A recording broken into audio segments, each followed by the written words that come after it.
Okay, Chief, I have 6 o'clock. You all set to go? Okay. I want to welcome everyone to IMPD East District's Town Hall.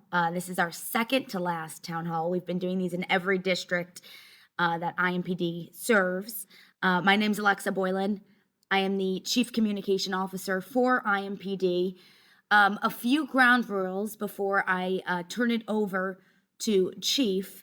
I know it is the evening, a lot of people running around, bringing kids to different sports games. So I know people are going to be joining us as the evening goes on. And I know there's a few other IMPD events that we have some officers at tonight. So I know Chief and Commander will mention that in a few. Few ground rules. Commander is going to give his presentation. He's going to go over different crime stats. He's going to talk to you a little bit about what we've been seeing unfold on East District. During that time, we invite you to ask questions, comments, any concerns, and you'll put that in the Q&A. And then once his presentation wraps up, we will get to those questions and whether Commander Riddle needs to answer them or we'll have Chief with us. I know we have Chief of Staff Dan Parker here from the Mayor's office, so a number of different resources available to you. With that, though, I will turn it over to Chief Taylor for a few words. Chief. Well, good evening. It's great to be with you guys tonight. Hopefully that you'll find this informative. We've done this for the last at least couple years. I know we had some time off during COVID, but glad to be with you this evening. I will be on for the duration of the call. However, my camera may be off. But just thank you for being part of this. It's very important to the IMPD that we hear your concerns, the things that you're pleased with, maybe the things you'd like to see us change. We're here to listen, but we're here to also inform. I know Commander Riddle will do a great job of informing you of what the East District is doing. And I would be remiss if I didn't give Chief of Staff Dan Parker an opportunity to say hello if he'd like. But that will be it for me. But remember, I will be on and I will come back at the tail end for any questions. So thank you. To me, Alexa? It's your turn, sir. Okay. Well, thank you, Alexa. and Chief Taylor, thank you. It's my pleasure to be here on behalf of Indianapolis Mayor Joe Hogsett. Want to recognize, I saw our city county councilor from the Far East Side, Lakeisha Jackson, joined in on the call. So I want to give a big shout out to her. She's a big supporter of IMPD East District. As Alexa said, this is the third year for these town halls. Every IMPD district is hosting them. We believe nobody knows a community like the people who live there. That's why we want to hear from all of you. Furthermore, we believe a transparent resident focus process is critical to a safer city overall. In fact, it was from this belief that the city developed a 3-year, $150 million anti-violence strategy, put records amounts of funding into grassroots organizations, conflict mediators called peacemakers, access to mental health, and upgrades to IMPD's technology. It also fully funds IMPD's staffing. Our recruitment efforts have been as diverse as the recruits we're after. Since 2016, we've hired a total of 715 officers, recruits who make up nearly 50% of the current police force in Indianapolis. We're still working to bring on more, traveling to diverse communities, other cities, and even houses of worship to put out the call. But along with our outreach is incentive. At $62,000 to start, plus a $10,000 signing bonus, first-year pay for IMPD is one of the most competitive in the Midwest. Tonight's event is an exchange of information and ideas from the community to law enforcement and vice versa, because making Indianapolis safer is everyone's job. So for our city, I want to thank all of you for your participation, your attention, and for your thoughtful questions and comments that will come. With that, I'll hand it back to Alexa. Thank you, sir. And we do appreciate you again, you joining us tonight on behalf of the mayor's office, because we know that we could not do this without you. Without further ado, I want to hand it over to Commander Riddle. I know he has a lot to go over in this presentation, always a lot going on East District. So Commander, we'll have you go through your presentation. And again, as Commander is going through this PowerPoint, any questions, comments, concerns you have, please put that in the Q&A. Something else I do want to mention, this also is being recorded to be put on YouTube for those who can't be with us tonight and who might want to watch this at a later time, a later date. So with that, Commander, take it away. Thank you very much. So good evening, everybody. Again, my name is Richard Riddle. I'm the commander for East District. I'm coming to you from our training academy, which is on the east side of Indianapolis. The reason I'm at the training academy tonight is because we are having our third annual Breanne Leith Memorial training exercise tonight. So we have potential recruits, officers, individuals from throughout our community that are gathered here at the training academy and are going to do a workout in honor of Breanne Leith. We're coming up on her 3-year anniversary of her untimely death on April 9th. So I don't want to cut this short. I want to give everybody the opportunity to talk and listen, and I'll certainly listen and answer any of the questions. But I do want to get outside and thank everybody for coming out and talk with Breanne's family. So without further ado, I'm going to jump right in. So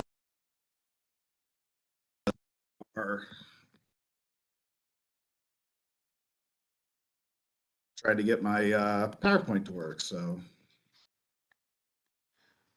there we go. So tonight we're going to give a little overview of East District. We're going to discuss some crime trends, not only what we're seeing currently, what we went through last year, and some of those 2022 accomplishments. Then we're going to jump into our 2023 priorities and initiatives here on East District, and then we're going to open it up for questions from everybody. So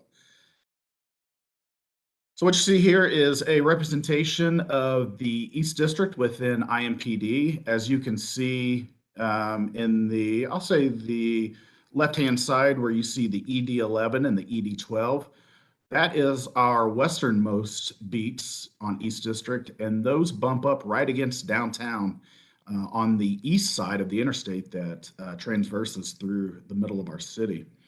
As you see, we go all the way east to the county line. We go as far south as Brookville Road, and we go all the way up Pendleton Pike and up a little bit north of 56th Street, just west of Shadeland Avenue. So as you can see, the colored geographical shapes, those are representations of our beats.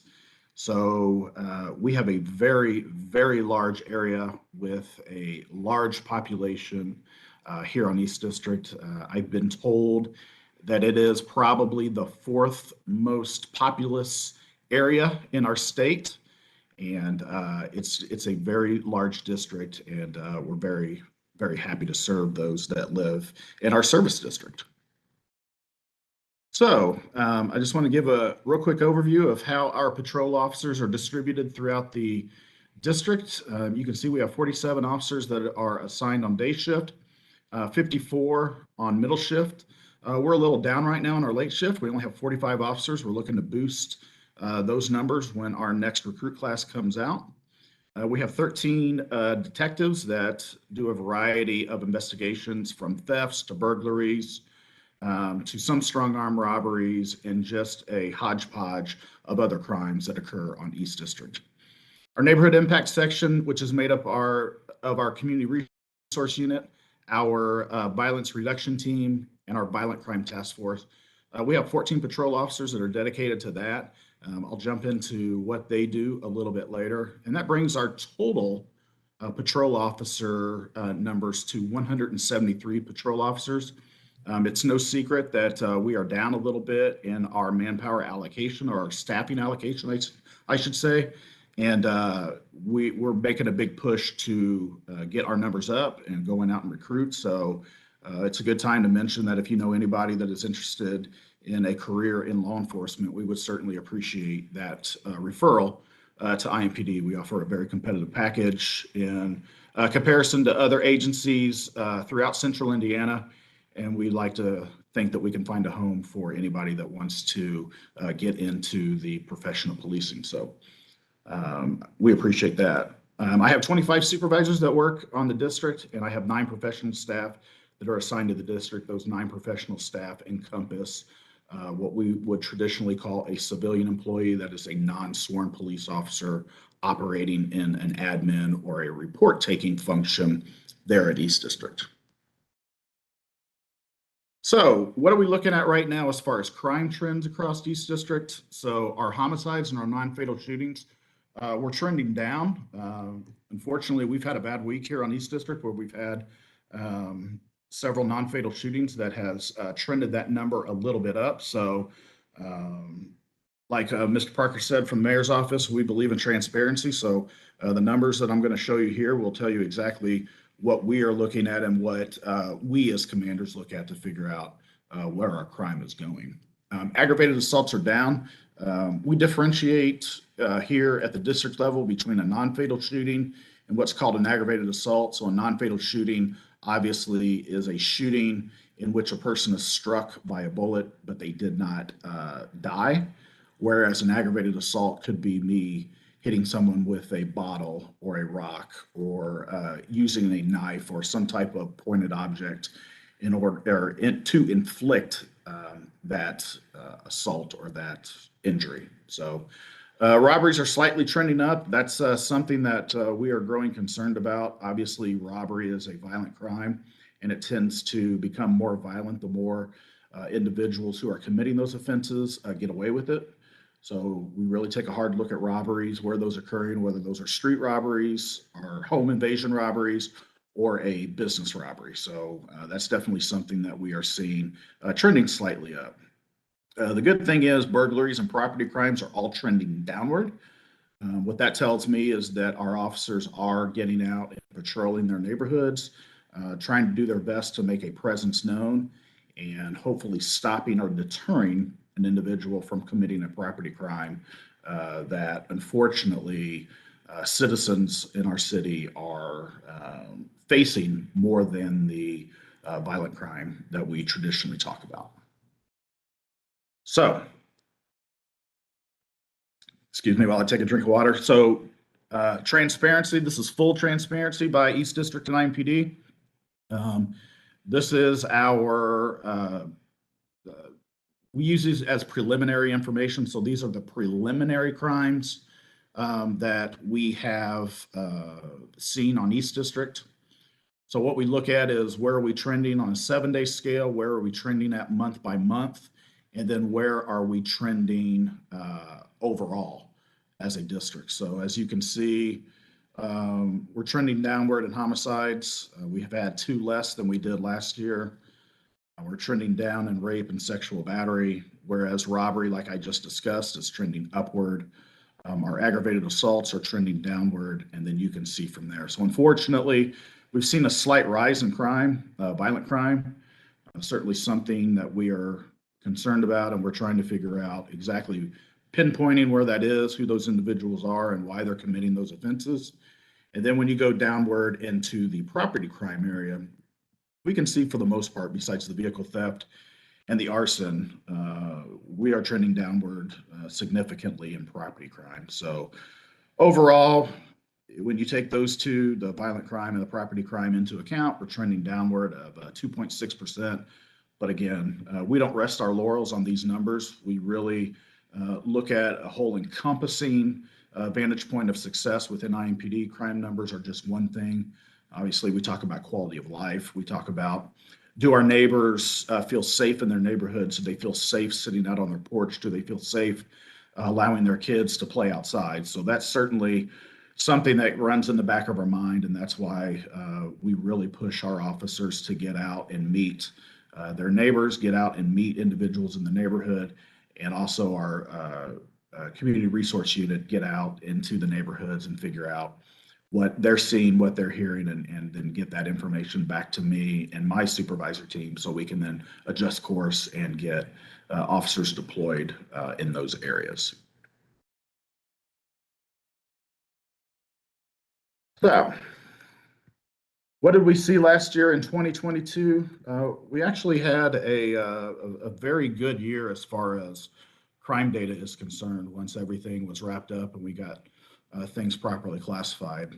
As you can see, we were down 26% in homicides from the year prior. Unfortunately, it's sad to say that East District sees its fair share of violence. It's no secret. I would like a little more pinpoint when they talk about where crime occurs.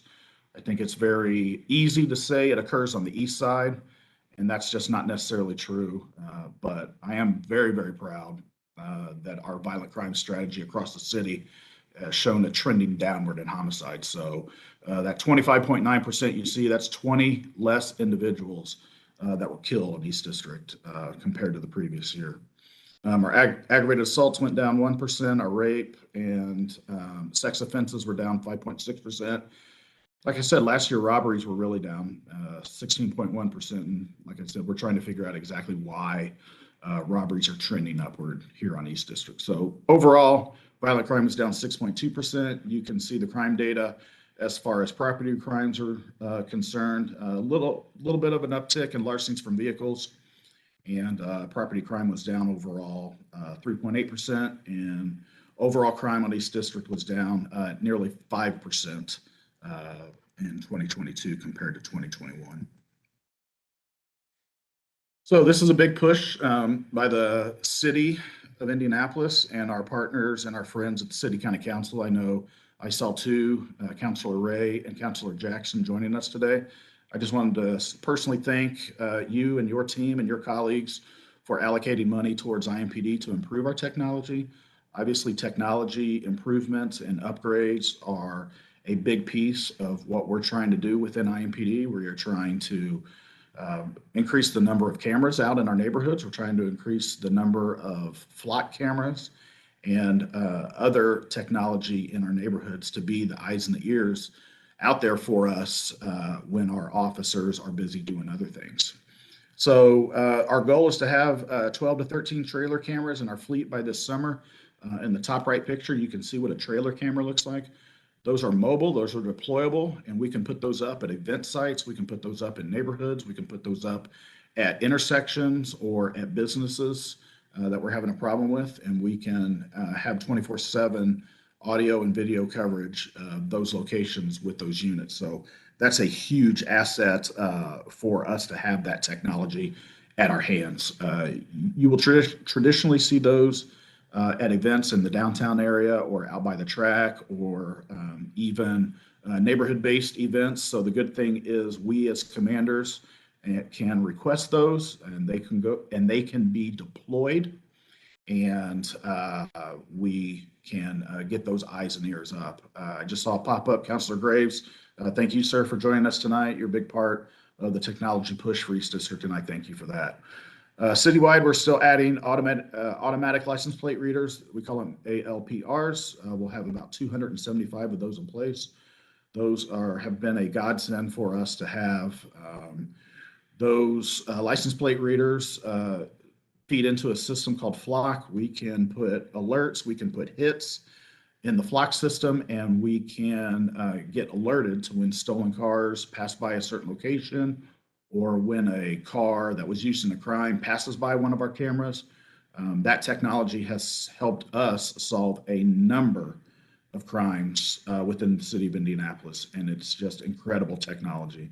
And if anybody has any questions about that, I can certainly answer that to the best of my ability. B-Link is still an option for businesses and citizens who would like to join.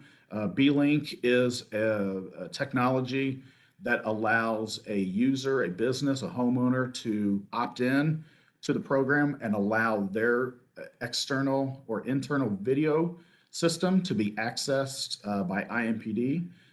More than likely, it is only going to be used during a crime or a crime that has occurred. We just don't peer into businesses, and we don't peer into people's houses. It's not the Big Brother effect that people think it would be, but it certainly allows us to have another vantage point, or hopefully have someone's camera that caught a crime in progress that we can then later use to gain a conviction or even get charges filed in certain cases. Again, we have data systems for tracking crimes. We're working with an outside crime analyst and a new data system, and new data systems are being developed.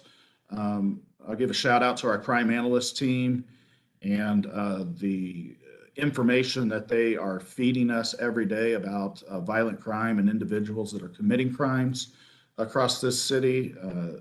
Those crime analysts are brilliant. They are much smarter than a lot of the police officers, including myself, when it comes to analyzing data and analyzing crime figures and looking at trends and patterns.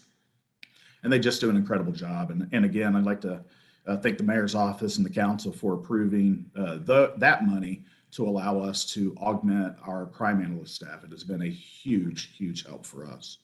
Body worn cameras, I know that is a very important topic as we move forward in policing, not only here within Indianapolis, but across the city. The system is working as designed and new hardware updates are coming. I will tell you that a lot of the officers were initially hesitant about wearing a body cam, but now that we have them and they wear them on a day-to-day basis, they love them. It gives individuals an accurate view of what happens during police and citizen encounters. 99%, 99+% of those encounters are exactly as the public and police administrators like myself would expect. Nothing but professional and problem-solving interaction. But there have been instances where the body-worn camera has proven that an officer violated policy or has captured a critical incident. We all see the critical incident videos that IMPD publishes. So the body-worn camera is just a new technology that is not going away. And my hope is it only gets better for us. So there are a few limitations that we have discussed internally and externally with our community partners. And my hope is that with these hardware updates that we can get a little better vantage point at night, especially for the officers working in the overnight hours.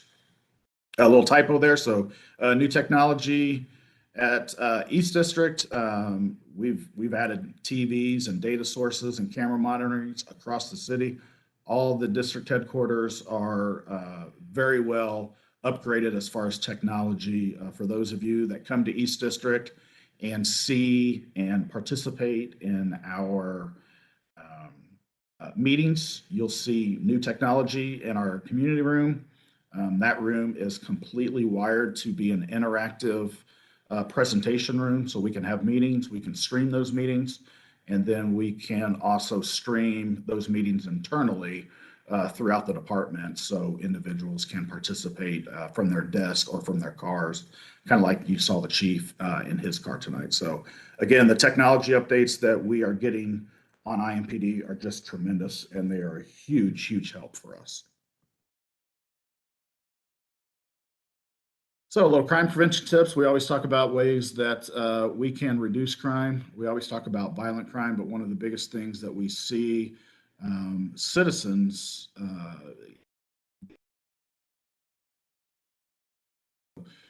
you can see what we have listed. Obviously, don't leave your car running and occupied. During our colder months, our stolen vehicle reports always increase because people want to warm up their car, and then somebody takes an opportunity to take that warm car and steal it from the rightful owner. So we see those stolen cars involved in all types of crimes, and sometimes it's just a means for transportation. An individual will steal a car in order to go from point A to point B, and then they'll dump the car, park the car, and walk away from it, and then we'll recover it. So we'd like to remind our citizens and our neighbors to not leave your car running if you can, especially leave it unoccupied, especially if you have children in there. We do see cases where individuals will take an opportunity to take a car and there's a kid in it. That really raises our alert status, and we take actions based upon that. Don't put boxes out for trash after purchases. That's pretty common. This is a big one. When we talk about our robberies going up, we have street robberies and we have what we call internet-based robberies. And we would remind people to meet at a public, safe location for e-commerce. All of our districts are well covered by cameras, and we actually encourage people to come to our district headquarters if you're going to do any type of e-commerce or any sale of merchandise, especially if you don't know the individual. You're doing that internet-based e-commerce. please, please, please utilize an IMPD location for that to protect yourself and your loved ones. Excuse me. Obviously, keep your doors locked while driving and at home. Park your car in a well-lit area, and don't leave valuables in your vehicle, especially guns. That's a topic in and of itself. The majority of the guns that are stolen here in Indianapolis are coming from our vehicles. Individuals will park their car, whether or not they leave their gun in plain view. The individual or the perpetrator of that crime will ransack a vehicle, find that gun hidden in an unsecured, unlocked area.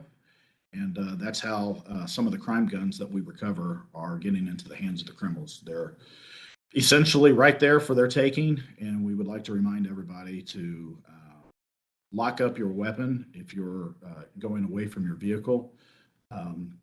With the recent legislation enacted that no longer requires a handgun permit, we see more and more individuals carrying guns in their car.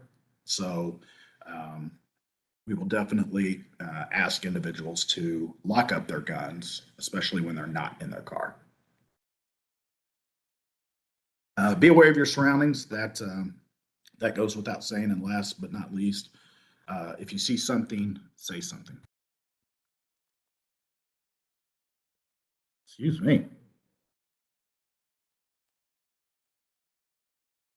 All right, so what is our philosophy on East District? Obviously, we have a beat policing model. I showed that map earlier. We have 23 beats on Indianapolis. Those are staffed every day. We do not allow a beat to go uncovered on East District. That's how important our philosophy here is for an officer to be in that beat at all times during their working day. Every officer is expected to do his or her part, and innovation, proactivity, and teamwork are strongly encouraged. Goals are achieved through hard work, working smart, and relentless follow-up. And this is a big one. This is something that you will hear all of us on IMPD discussing. We are targeting persons, places, and behavior. And when I speak publicly to our community groups and individuals that I meet with on East District, I will tell them we are targeting certain individuals. We no longer cast a wide net out into a neighborhood and see what we can get. That does nothing but lead to negative interactions with our citizens and the public that we serve. So we really target those individuals that are committing the crimes, the violent crimes, pulling the triggers on the guns. We're looking at those places that house or allow crime to occur.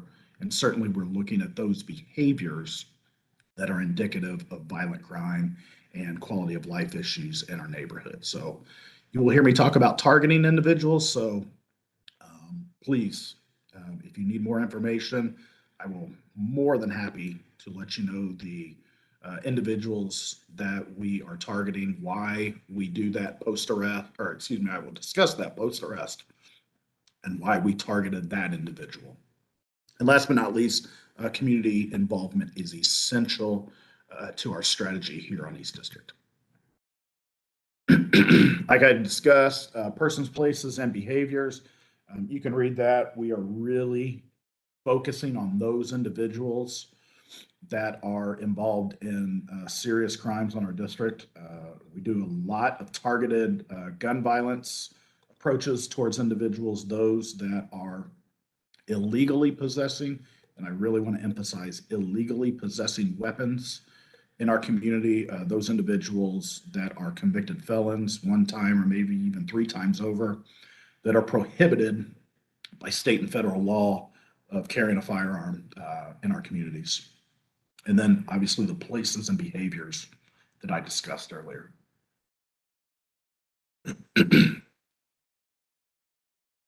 So we talked about some of the accomplishments. I've talked about overall crime was down. We continued the enhanced community safety initiative. I added gun detectives to the district. Those gun detectives are specifically targeting instances where individuals fire guns into occupied residences and vehicles, targeting innocent victims at times and targeting those individuals that they may have some type of beef or previous interactions to. Those gun detectives are solely focused on those crimes in which a gun is shot into an occupied house or a car. That's one of the things that we determined through this ECSI is that we have to have dedicated gun detectives because if you can imagine, our individuals that are perpetrating gun crimes just aren't specifically located in a geographical area in our city. They're mobile, they go across district boundaries, they even sometimes go into different counties, and we now have dedicated individuals that are tracking those individuals and targeting them for arrest and crimes that they committed. We concentrated on the drivers of violent crime, including personal, place, and behaviors, like I said. East District alone confiscated 1,184 guns.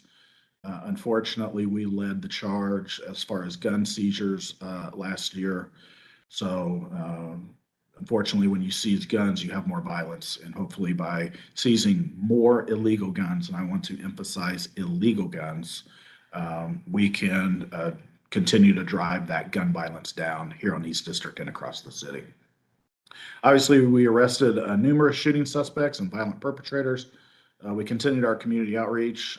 Several of my community resource officers are on this presentation tonight. They're listening and dialed in, so I wanted to thank them, Sergeant Harper, Officer Riojas, and then all our other officers that are involved in our community resource outreach. And last but not least, we expanded our police community partnerships. Counselor Jackson will be the first to tell you about the partnerships that IMPD East District has with our community partners. We partner with a number of organizations here on the Far East Side to drive down gun violence, to drive down any type of violence, to mentor, to change mindsets, to have discussions, have positive interactions, and to obviously present ourselves as not the enemy. And quite frankly, we've had some success in changing the mindset of those individuals, especially the younger individuals in our community that may not know much about policing, or they've heard this about police officers, or they've seen this.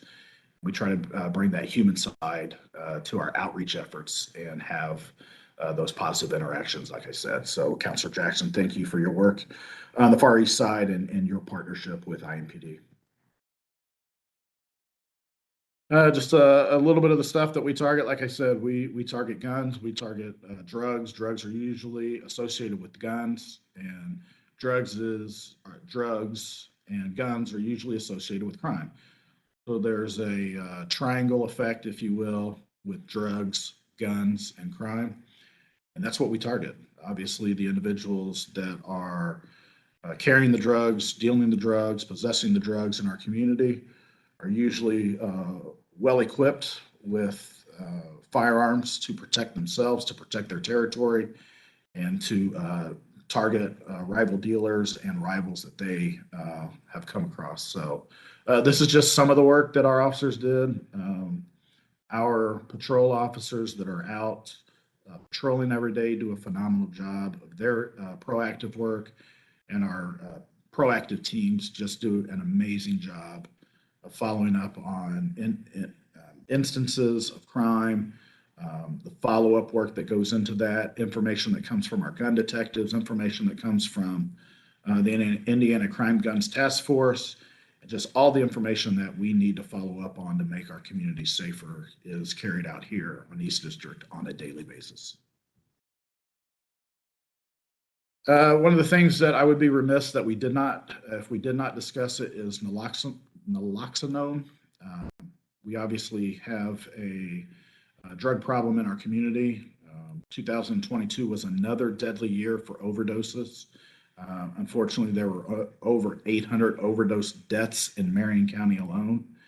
And here within East District, our 46201 and 46203 zip codes lead the way as far as overdose deaths. Obviously, that is a priority. So IMPD is working with Overdose Lifeline to provide Narcan training and Narcan to the citizens here in Indianapolis, because unfortunately, this is not a police issue. This is a community issue. And each year, families lose loved ones to overdose deaths. And if there's a way to utilize Narcan to revive someone, then that's our duty to do that, not only as police officers, but as a community as a whole. So that could be a whole nother conversation, but just know that East District is working with Overdose Lifeline and IEMS, our partners at IEMS, to ensure that all officers at all times have Narcan on them. It is readily available.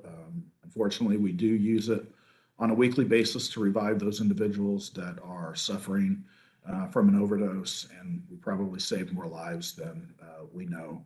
So just something to think about as a community as we go forward. It's not always about violent crime. We also have quality of life issues in our neighborhoods that we have to address, and one of those, unfortunately, is the overdose deaths that we're seeing not only here on East District, but across the city, and those numbers have steadily risen post-COVID and into the current time frame.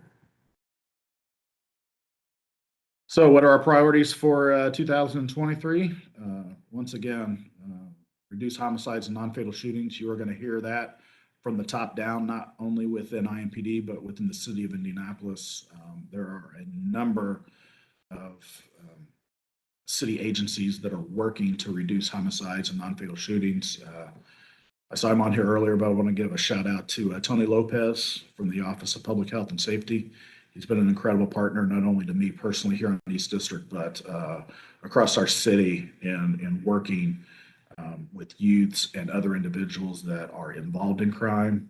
Our peacekeepers and their mentors are obviously going out in our communities and doing everything they can to stop violent crime before it occurs. So again, this is a citywide push. This is just not an IMPD push. And we are grateful for our partners across the city that are helping us drive down homicides and non-fatal shootings. Obviously, we want to continue our work with other agencies regarding the homeless. It's no secret that we saw an increase in homelessness post-COVID, and we have a homeless unit within IMPD that works with all the city agencies for placement, for services, for mental health resources, for addiction resources, and anything that we can to help those individuals that are just a little down and without a home right now, to try to find placement, whether it be housing or, like I said, some type of resource for mental or substance abuse. We continue our work with other agencies regarding the opioid problem. I talked about that earlier. That goes without saying. It's our duty as a community to safeguard those individuals that have addiction problems and try to get them the best help that we can. This has been a big positive for us. Increase illegal firearm seizures and continue referrals to the U.S. Attorney's Office for prosecution when feasible. It goes without saying that we work with our partners from the Marion County Prosecutor's Office on a daily basis, but there are times when an individual who possesses an illegally possessed firearm has a crime record or a criminal past that includes several felony convictions. Usually we will refer those to the U.S. Attorney's Office for federal prosecution. And when those individuals are convicted at the federal level, they have to serve 80% of their term, and they do not get out pretrial release. So we like to utilize our partners at the U.S. Attorney's Office, especially for illegally possessed firearms when we can.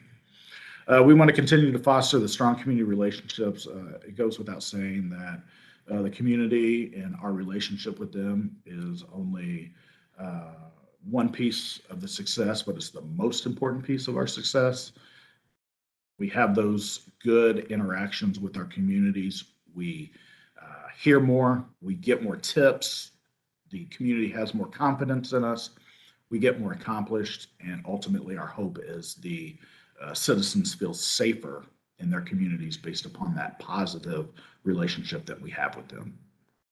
Talked about this earlier, but utilize technology to enhance our crime fighting efforts and improve the quality of life in our neighborhoods. Obviously, our three primary patrol shifts will continue beat policing now that the weather is getting warmer and we're finally getting into spring. We didn't have a harsh winter, thank God, but we did have some cold streaks in there, which prevented our officers from getting out and walking in the neighborhoods. I've asked our officers to again begin those walking patrols, those foot patrols in our neighborhoods to increase that interaction with our citizens. So you may see officers out in your neighborhood walking. You may see our CRU officers out on their bikes. You may see our horse patrol out in your neighborhood. It's truly a agency-wide effort to increase the presence of our police officers in the community. Our violence reduction teams, Violent Crime Task Force, will continue to focus their efforts on gun violence, violent offender targeting, and drug investigation. I'll say it and I'll say it over and over. That is our bread and butter here in East District. When you have 20 plus, 30 plus, 40 plus homicides in a district a year, obviously the focus is on violent crime and reducing that violent crime. So our VRT teams and our VCTF teams do a phenomenal job of stopping or intervening in that violent cycle of gun violence. And last but not least, our gun detectives will continue to target individuals who utilize violence and intimidation tactics by firing into vehicles and residents. There are times that we see individuals using firearms as a means of intimidation. So they don't mean to hurt an individual, but they will fire the gun into the air. They will fire the gun into the ground. They may fire it into the car or the house with the intent of not hitting anybody, but to scare them. But inevitably, an innocent victim is struck by that bullet and that gun violence. And that's what we will continue to focus on, is our gun detectives solely focusing on those individuals that are committing those crimes of intimidation and violence. Our community resource unit will provide follow-up activities after gun violence and continue to lead our community outreach efforts. Discussed that earlier. Our detective unit, our general detective unit, will continue to aggressively investigate crimes of violence as well as property crimes. And last but not least, the mantra for all officers and supervisors is, what are we doing to address the violence today? That is our number one priority, is how can we do our best to drive down violence, especially gun violence in our neighborhoods on a day-to-day basis. And with that being said, I am done. So Alexa, if there are any questions, I'll be more than happy to answer those. Thank you, sir. A lot of good information there. And already a lot of questions coming in. Again, we'll remind everyone that if you have any questions, concerns for the commander, we also have a number of deputy chiefs. And again, Dan Parker from the mayor's office. We have Tony from OPHS on here. So a lot of different resources and people who are here tonight to answer your questions. The first one, Commander, goes to you. Jim was asking about staffing. I think you had that in one of the slides. I don't know if you know it off of your top of your head or if you want to go back to that, but can you talk a little bit about what staffing looks like on East District? And then I'm going to see if Chief Bailey or Chief Taylor are available to talk about what it looks like as IMPD as a whole. Yeah, so specifically talking about East District and our staffing model, like I said earlier, we will staff every beat 24/7. That is something that is very important to me, to ensure that we have the correct number of officers allocated during the day, and especially in the overnight hours when some of the violent crime peaks in our communities. Overall, I think I am down about, I would say 10 or less officers from where we were last year. We're seeing that across the city. It's no secret that we're trying to increase our staffing and the rank getting more into the ranks of IMPD across the agency. But as far as the community is concerned, there is not a night or a day where a beat on IMPD East District goes uncovered or unstaffed. We always ensure that we have the proper staffing on East District to ensure our day-to-day operations are where they need to be. Chief Taylor might be, I don't know if he's with us right now. I know he's at the Be Like Bree challenge. I know he was speaking. So if he's not available to answer this question, Chief Bailey, are you around to talk a little bit about what we're seeing in regards of staffing as to IMPD as a whole? Sure. Chief is currently addressing the people here that are here for the Brianne Leith workout. So, yeah, so we're down staffing, but it's not for a lack of funding. I think staffing nationwide in police departments is down since 2020. But we're working really hard. The council and the mayor's office have always funded us to levels at or above where we're at, and that's the case now.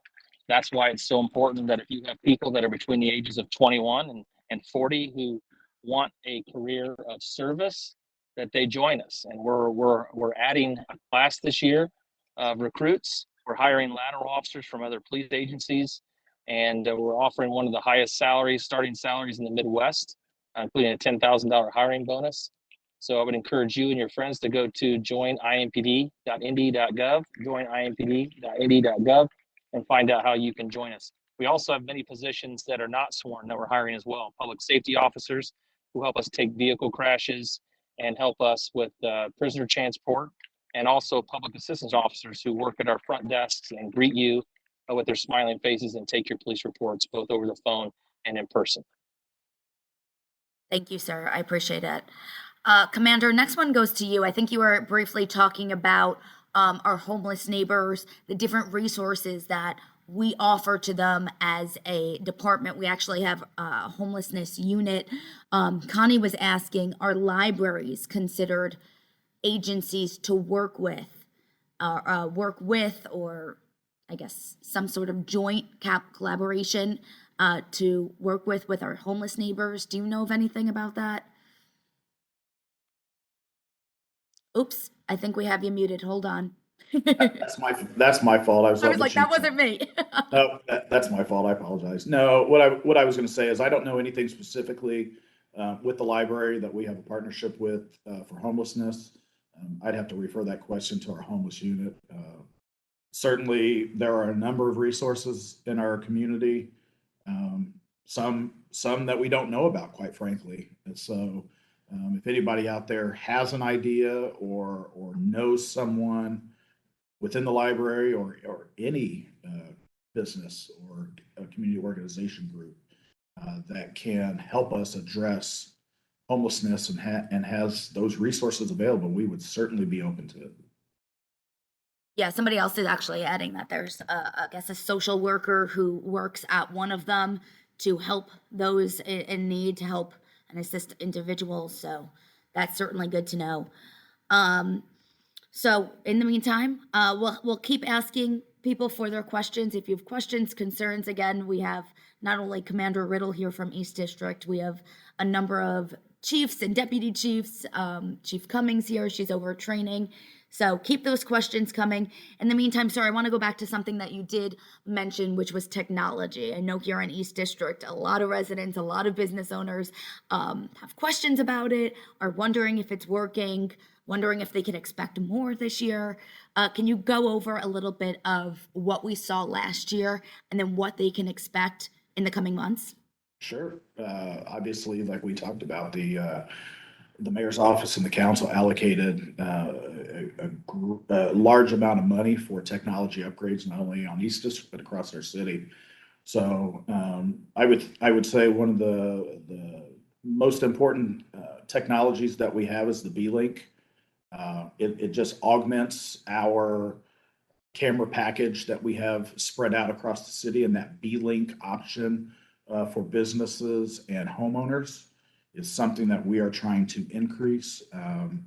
There is a gas station along 38th Street, just east of Emerson, that is known to have problems. And we've been working with Cook Medical and a group of community led organizers to address the quality of life on East 38th Street, to include that gas station. And where I'm going with this is that gas station improved their technology, joined the B-Link program. And just the other day, we had an individual that went in and pulled a gun on the clerk and fired a shot towards the window. And we got a picture, plain as day.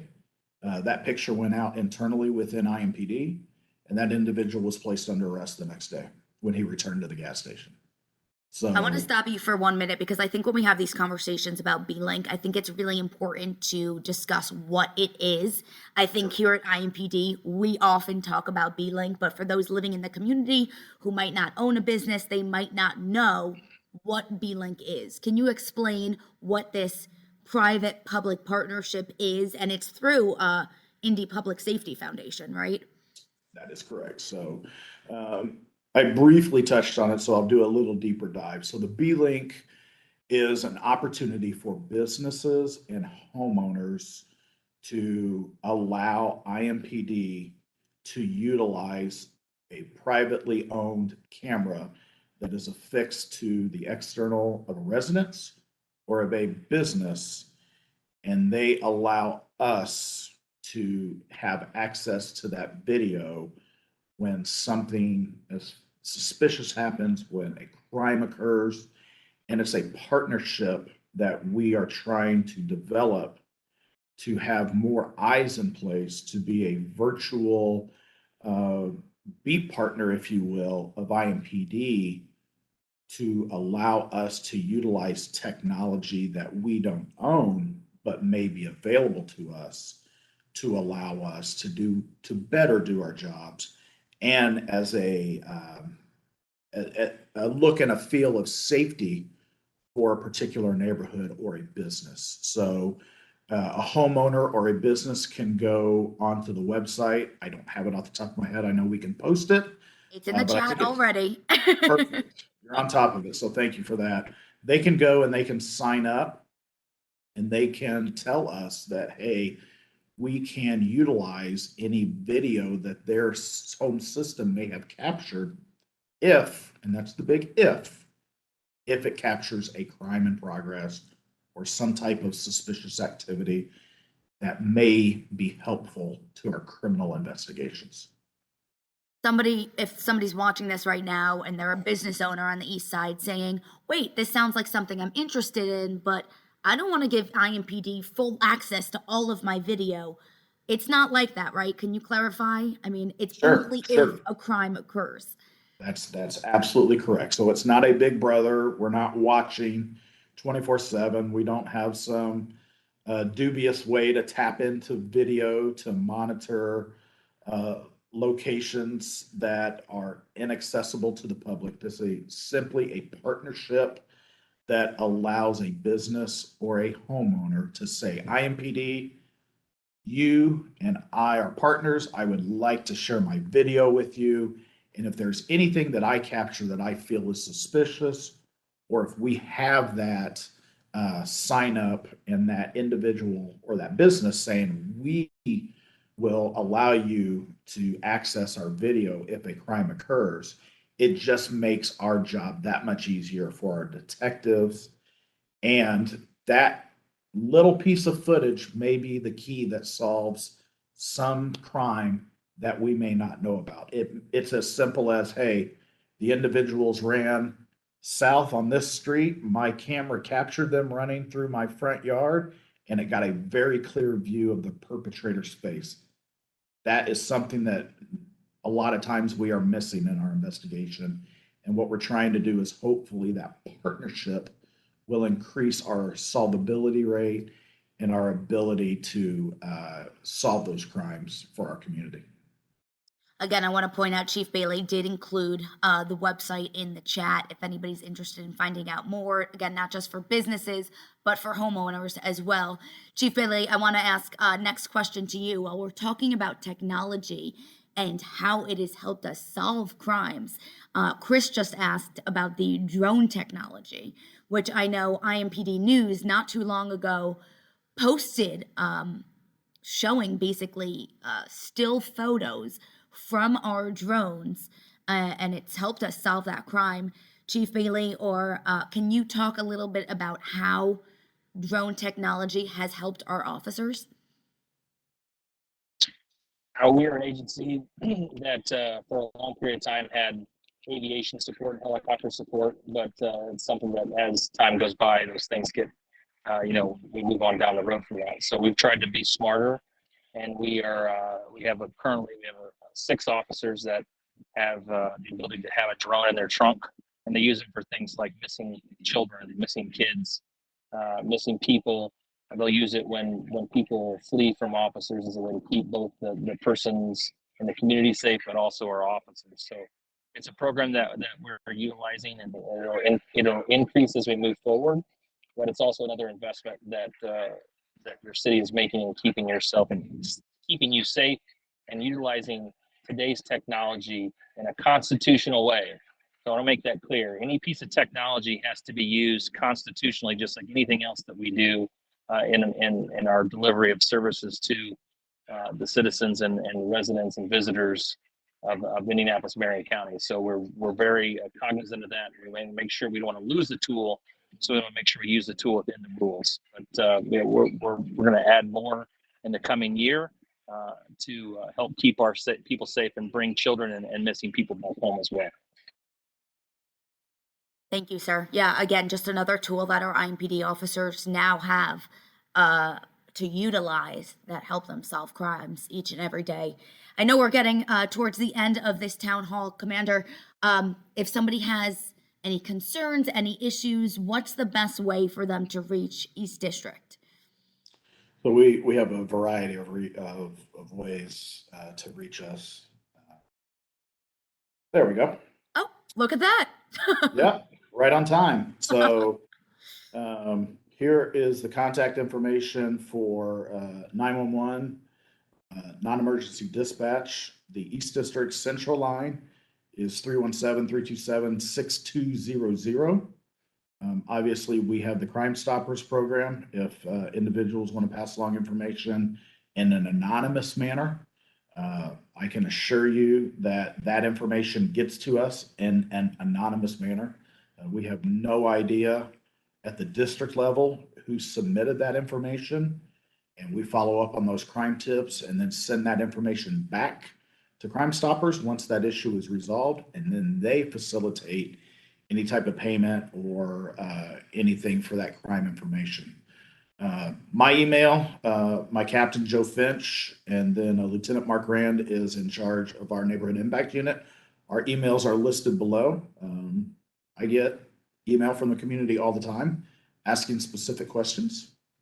My community relations staff, led by Sergeant Tamar Harper, she's wonderful. Her email address is listed there. She gets a lot of emails, especially from our neighborhood community groups and other individuals within our community about quality of life issues. And then last but not least, we have Steve Talley, who is our crime watch specialist. His email is listed below, and he is our liaison between East District and our community watch groups that are spread out across East District. So we have a number of ways that you can contact us with crime tips, information, questions, any number of ways that we can interact with the public. Thank you, sir. And again, thank you so much for this presentation tonight. I know there was a lot of information that we just threw at everyone. So again, I want to remind you this is being recorded. We're going to put it on YouTube, and I believe East District is going to post it on social because, hey, we're aware it's a Tuesday night. We have people that are going back and forth from work. You're dropping kids off at different sports and things like that. I know that we have a workout going on actually outside the training academy. So we know that there are some people who are not able to meet us here tonight and to be with us.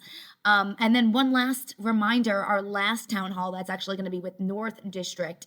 That's going to be Tuesday the 11th at 6 p.m. So if you're a business owner in the North District, if you live there, or if you just want to stop by again and listen to Commander Wally, we will welcome you there. And anything else, Commander, that I might have missed that you want to add? No, I'm just going through the questions and the answers. I would say for those questions that we could not get to tonight, just know that every single tip that comes into East District is followed up on. It is investigated. Sometimes those tips are good and we get good information, and sometimes they're not. And we do our best to ensure that we provide the follow-up that is necessary with the individual that provide those tips. So I would say be patient. If you don't think that your issue is being addressed immediately, I can assure you some of the information that comes in is triaged to immediately actionable, needs follow-up, needs investigatory work, or just information in those rank order. So I would just say, please continue to pass along information, and we will work our best to get to them and address those quality of life or those violent crime tips that are coming in. Well, thank you. Thank you, sir. Great job again. And thank you, everyone. We appreciate it. And hopefully we'll see you at our next town hall at North District on Tuesday, April 11th at 6 p.m. Have a good night, everyone.